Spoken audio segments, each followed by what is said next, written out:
Sa pula-pula ang lips ko. Diretso pumasok si Mami Almera. Yan. Gen Z.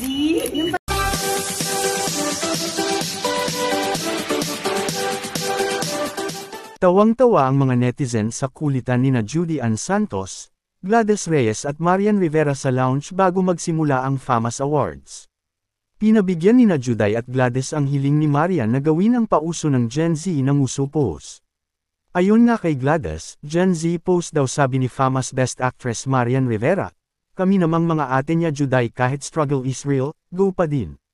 Makikita ang saya at tawanan nila habang naghihintay sa lounge.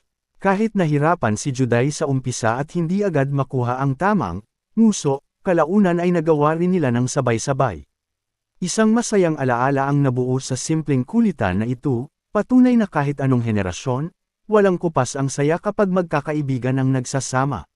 Congratulations muli sa mga kahangahangang aktres na sina Marian, Gladys at Juday, hindi lang sa kanilang mga parangal kundi pati na rin sa pagbibigay ng good vibes sa lahat. Bakit ang muna? Yun. Okay. 1, 2, 3. Give me time. Go pa talaga na hila. Tsaka isabon lips mo Sa pula-pula ang lips ko. Diretso pumasok si Mami Almera. Yan. Gen Z. Yung pala. Alam yung mga ano ba?